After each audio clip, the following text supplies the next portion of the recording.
오늘 은혜 받으실 말씀은 룻기서 3장 6절에서 13절입니다. 우리 홍보경 집사님께서 봉독해 주십니다.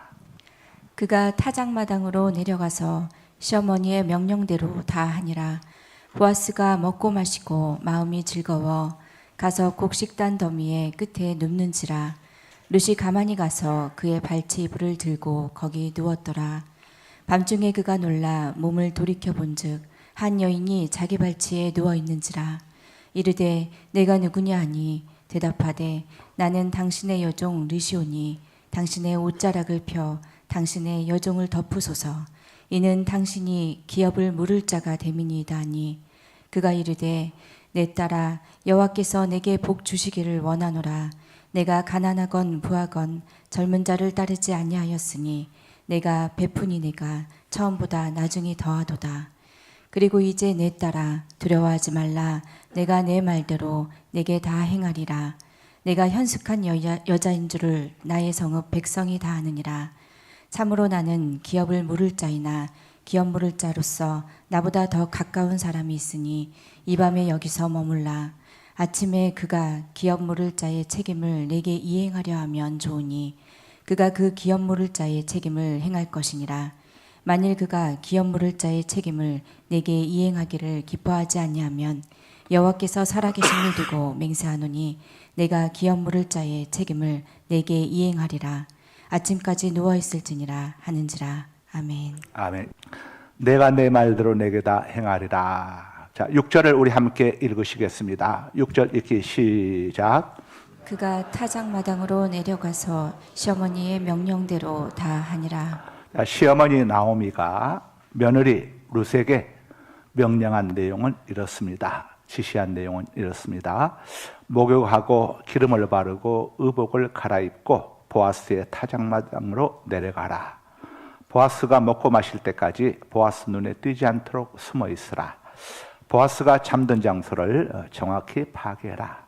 보아스가 덮고 자는 이불 아래쪽에 살며시 들어가서 누워 있으라.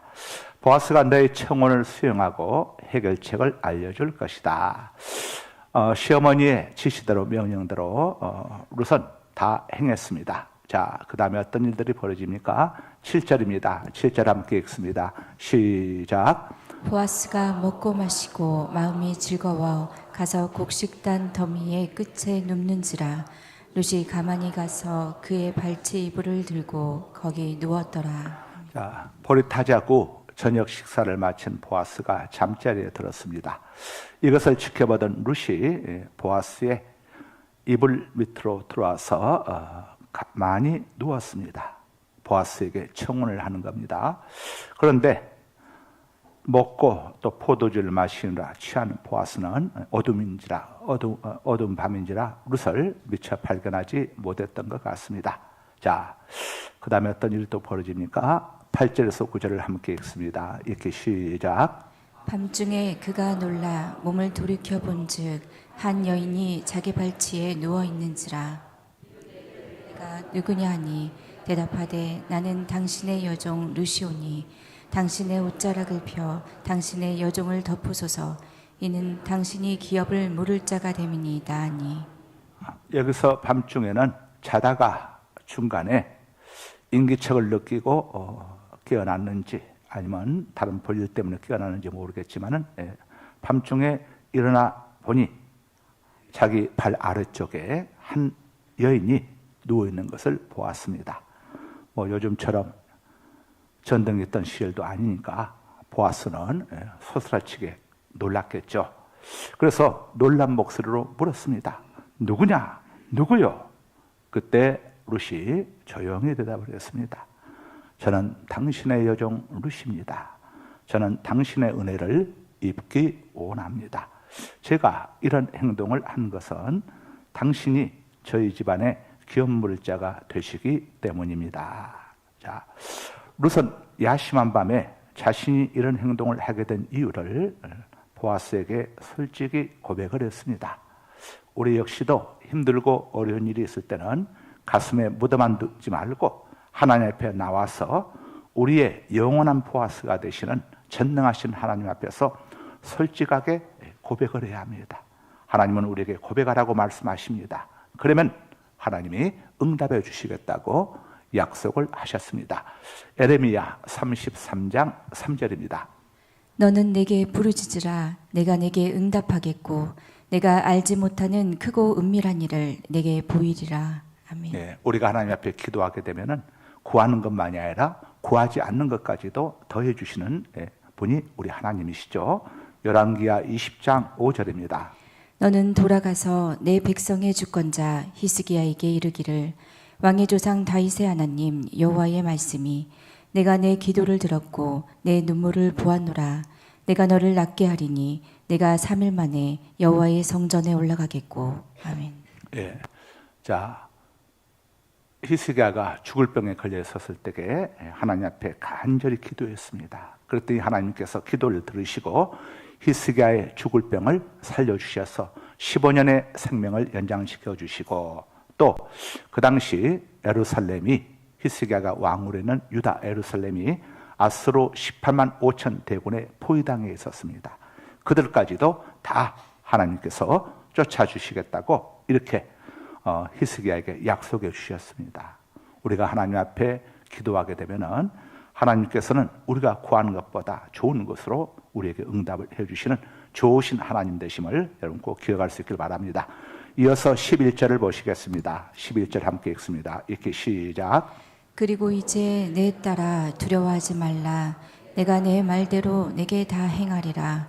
내가 현숙한 여자인 줄을 나의 성읍 백성이 다 아느니라. 룻이 야심한 밤에 자존심을 내려놓고 부끄럼도 아랑곳하지 않고 보아스에게 이렇게 찾아가서 그의 이불 발밑에 들어가서 프로포즈를 했습니다. 왜 룻이 이런 행동을 하게 되었는가 하는 모든 사정을 룻을 통해서 보아스가 들었습니다. 듣고 보니 이 여인이 보통 여인이 아니구나. 부끄럼도 개의치 아니하고 자존심도 내려놓고 죽은 남편의 가문을 살리기 위해서, 홀로 된 시어머니의 내일을 위해서 이렇게 헌신을 하는구나 하는 생각을 보아스가 알았죠. 그래서 보아스가 룻에게 이렇게 이야기를 하죠. 내 딸아 두려워하지 말아라. 이것은 룻의 청혼을 받아들이겠다는 겁니다. 지금 만일에 이렇게 부끄럼까지 무릅쓰고 와서 프로포즈 했는데 보아스가 나 너 싫다고 하게 되면 룻은 지금 어떻게 되겠습니까?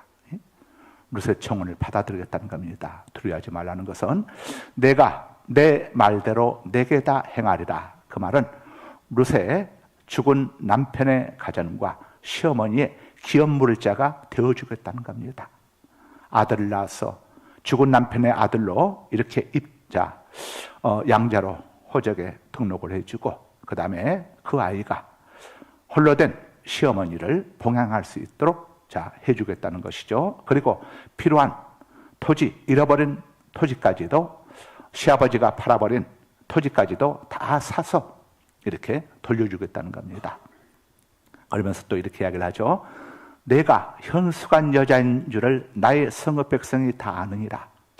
지금 룻은 한밤중에 와서 이제 프로포즈를 냈고 옆에 있는 일꾼들이 모를 리가 없죠. 다 알았겠죠. 그러다 보니 룻이 지금 얼마나 부끄러움과 수치 속에 있겠습니까? 그러나 보아스가 룻에게 이야기합니다. 내가 현숙한 여자이고 이런 좋은 뜻을 가지고 이렇게 왔기 때문에 절대로 오늘 밤 이 일로 인해 가지고 너의 어떤 불이익이나 불미스러운 어떤 일이 일어나지 않게 될 것이다.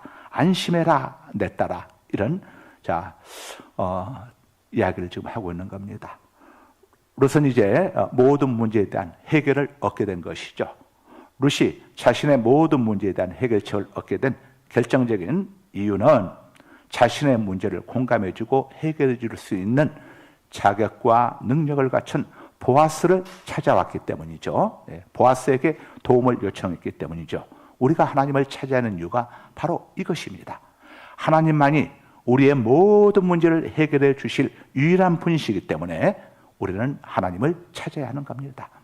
하나님은 인생의 생사하복은 물론이고 국가의 흥망성쇠까지도 주장하시는 역사의 주인이 바로 하나님이시기 때문입니다. 지난 화요일은 6.25 전쟁이 발발한 지 74주년이 된 날이었습니다. 우리가 잘 알다시피 6.25 전쟁은 1950년 6월 25일 새벽 4시 북한의 기습 남침으로 시작되었습니다. 6.25 전쟁은 우리 대한민국이 패배할 수밖에 없는 그런 전쟁이었습니다. 당시 우리 대한민국의 군사력은 참담했습니다. 병력은 북한군 20만 명인데 비해서 우리 남한은 10만 명에 불과했고, 북한의 항공기는 226대였지만 우리는 10분의 1도 안 되는 22대, 북한의 함정은 110척이었지만 우리는 3분의 1도 안 되는 36척에 불과했습니다. 북한의 대포는 2492문에 달했지만 우리는 그 절반인 1051문 뿐이었습니다. 북한은 242대의 소련제 탱크가 있었지만 우리에게는 단 한 대의 탱크도 없었습니다. 게다가 6.25 직전 전방 지휘관들도 대거 교체가 돼가지고 지휘체계가 불안했습니다. 아직 지휘관들이 상황 파악도 제대로 못하고 있는 그런 형편이었었죠. 더욱이 우리 대한민국의 8개 사단 중에서 4개 사단은 후방에서 남로당 게릴라 소탕전을 벌이고 있었기 때문에 남침에 적절하게 대응할 수가 없었습니다. 더 심각한 일은 당시 모내기 철이었기 때문에 농활호원이라는 이름으로 대부분의 장병들이 주말에 휴가를 나가 있었습니다. 북한이 들여한 주한미군은 이미 2년 전 1948년 9월 15일부터 철군을 시작해가지고 1949년 6월 말까지 다 철수를 했죠. 한국에는 군사고문단, 비전투병력인 군사고문단 495명밖에는 남지 않았습니다. 이런 상황에서 미국의 국무장관 에치슨은 1950년 1월 12일 연설을 통해 가지고 한국과 대만에서 전쟁이 일어나더라도 우리 미국은 여기에 개입하지 않겠다는 에치슨 라인을 발표했습니다. 이런 위급한 상황 속에서 북한군이 남침을 개시한 겁니다. 정말 당시 우리 대한민국의 상황은 풍전등화, 바람 앞에 등불처럼 위험한 상황이었습니다. 그럼에도 불구하고 공산 침략을 막아낼 수 있었던 것은 천우신조, 하나님의 도우심이 있었기에 가능했습니다. 전쟁이 발발했을 당시에 미국의 대통령은 트루먼이었습니다. 미국 제35대 대통령인 트루먼은 그때 휴가 중이었습니다. 북한은 남침 보고를 받고 트루먼 대통령은 신속하게 참전과 파병을 결정했습니다. 그때는 에치슨 라인이 유효했고 한미 간의 상호 방위 조약이 없었습니다. 따라서 미국은 우리 대한민국을 위해서 참전할 의무가 전혀 없었습니다. 자기 나라 젊은이들을 전쟁터에 보내서 죽게 하고 싶은 대통령이 어디에 있겠습니까? 국민들로부터 받기 어려운 일을 감당하고 싶은 대통령은 당연히 없겠지요. 그런데 트루먼 대통령은 신속하게 참전을 결정했습니다. 이것은 정말 역사 속에서 기적이었습니다. 트루먼 대통령의 신속한 결단이 우리 대한민국을 공산화 위기에서 구해낸 겁니다. 그 결과 전쟁 발발 일주일도 안 돼가지고 일본에 주둔하고 있던 미 공군과 육군이 한반도에 파견되었습니다. 전쟁 기간 중에 파견된 미군은 40만 명이 넘습니다. 지금 우리 국군이 60만 명인데 그 당시 40만 명이 넘는 미군이 우리 한국 땅에 자유민주주의를 지키기 위해서 들어왔으니 얼마나 엄청난 겁니까? 우리는 미국의 은혜를 잊어서는 안 됩니다. 전쟁 후에도 미국이 우리에게 우유가루, 밀가루, 또 각종 구호물품들을 얼마나 많이 보내주었습니까? 오죽했으면 당시 우리가 박정희 대통령을 밀가루 대통령이라고 불렀겠습니까? 오늘날 지금 이 땅에 두 발 딛고 살아가는 우리 모두는 이런 미국의 도움과 은혜가 있었기 때문에 우리가 지금 이렇게 자유함을 누리고 또 행복한 가정을 꿈꾸면서 살아가고 있다는 이 사실을 우리는 절대 잊어서는 안 되는 겁니다. 트루먼 대통령의 신속한 결정 배후에는 빌리그레함 목사님의 간절한 호소가 있었다고 합니다. 대통령 각하 대한민국을 외면하면 안 됩니다. 대한민국에는 50만 명에 달하는 크리스천들이 있습니다. 대한민국이 공산화가 된다면 50만 명에 달하는 크리스천들이 다 죽임을 당하거나 요독수용소, 아우지탄강으로 가게 될 겁니다. 우리 미국이 자유와 평화의 파수꾼이 되어야 합니다. 각하 각하가 미 합중국 대통령이 된 것이 이때를 위함이 아니겠습니까? 각하께서도 에스더처럼 50만 명에 달하는 한국의 크리스천들을 구해야 합니다. 트루먼 대통령은 2차 세계대전 당시 연합군 총사령관으로 일본의 항복을 받아내고 우리를 일제에서 해방시켜준 은인입니다. 그런데 김일성이 남침해 오자 즉각 파병을 결단해서 또다시 우리 대한민국을 공산화 위기에서 구해준 겁니다. 당시 6.25 후에 북한 지도부의 김두봉과 홍명희는 미군 참전으로 남한 적화에 실패했음을 공식 인정했고, 이 사실은 후일 구소련이 공개한 비밀문서에서 드러났습니다. 정치학자 이정식 박사는 21세기에 다시 보는 해방후사에서 이렇게 밝힌 바가 있습니다. 6.25 전쟁은 비극이었지만 대한민국 발전을 이루는 전화위복의 계기가 되었다. 특히 전쟁 중 체결된 한미 상호 방위 조약으로 한미 관계가 긴밀해져 대한민국은 세계에서 유례가 없는 산업화와 민주화를 동시에 이뤄낼 수 있게 되었다. 만일 대한민국이 공산화됐다면 어떻게 되었겠습니까? 참고로 일제 36년간 일제에 의해 순교당한 목회자 수보다 6.25 전쟁 3년간 공산당원들에 의해 순교당한 순교자 수가 8배나 8배나 많다고 합니다. 오늘 우리들이 이렇게 자유롭게 하나님을 예배하며 신앙생활할 수 있게 된 배후에는 천호신조 하나님의 도우심이 있었고, 또 우리의 혈맹인 미국과 우리나라를 위해 참전해준 UN 16개국과 그의 각종 구호물품을 지원해준 많은 나라들의 은혜가 있었다는 사실을 우리는 잊어서는 안 됩니다. 이 시간 우리 6.25를 기념하면서 자유민주주의 대한민국을 위해 목숨을 버린 수많은 고마운 분들의 희생을 잊지 않겠다고 하는 이런 마음으로 우리 6.25 노래 1절 한번 우리 부르십시다.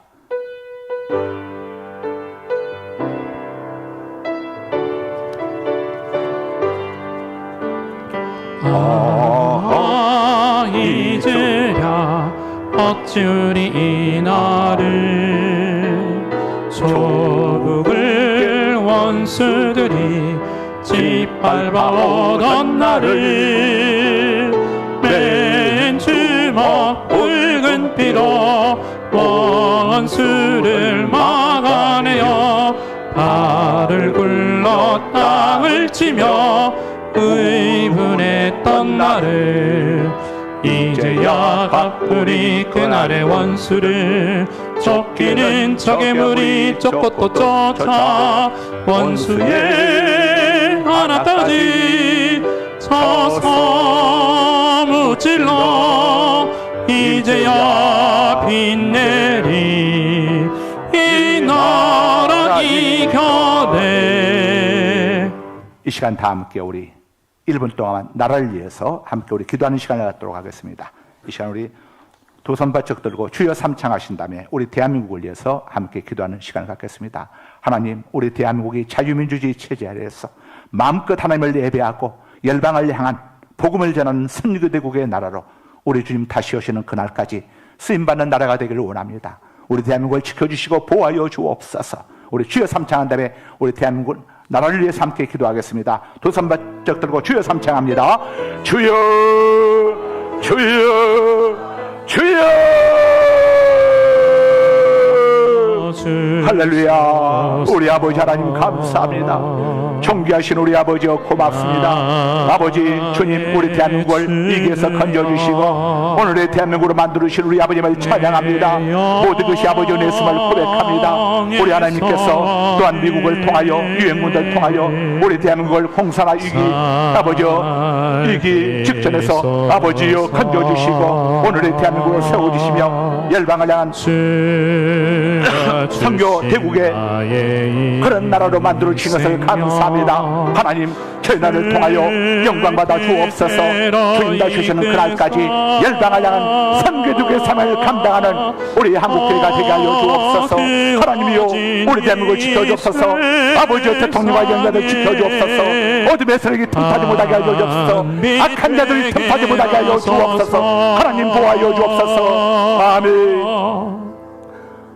나라를 세우기도 하시고 무너뜨리기도 하시는 아버지 하나님, 오늘의 대한민국이 있게 된 모든 것이 우리 아버지 하나님의 은혜였음을 고백합니다. 하나님의 은혜가 아니었다면 아버지 하나님이여 6.25 때 우리 대한민국은 공산화될 수밖에 없었고 오늘 우리가 이렇게 하나님 앞에 예배하고 하나님을 찬양하고 예수 그리스도를 알 수도 없는 가운데 아버지 하나님이여 비참한 삶을 살다가 저 지옥불로 떨어질 수밖에 없는 우리 인생들이었지만은 하나님께서 이 땅에 은혜를 베풀어 주셔서 자유민주주의 나라로 세워주시고 복음을 듣고 예수 그리스도를 구주로 영접하고 하나님을 섬기는 아버지의 복된 민족 또 세계 열방을 향한 우리 한국교회로 세워주셨음을 만만 감사드립니다. 우리 주님 다시 오시는 그날까지 우리 대한민국이 우리 한국교회가 이 사명을 감당할 수 있도록 도와주옵소서. 성령 하나님께서 이 나라의 민족을 지켜보아여 주옵소서. 악한 자들 어둠의 세력들이 득세하지 못하게 하여 주시고 하나님을 두려워하는 아버지 하나님여 자들이 득세하게 하여 주셔서 나라를 바르게 끌어가게 하여 주옵소서. 하나님께서 대통령과 이정자들 지켜주시고 보호하여 주시며 지위와 명철을 주셔서 나라를 잘 이끌어가게 하여 주옵소서. 예수 그리스도의 이름으로 기도드리옵나이다. 아멘.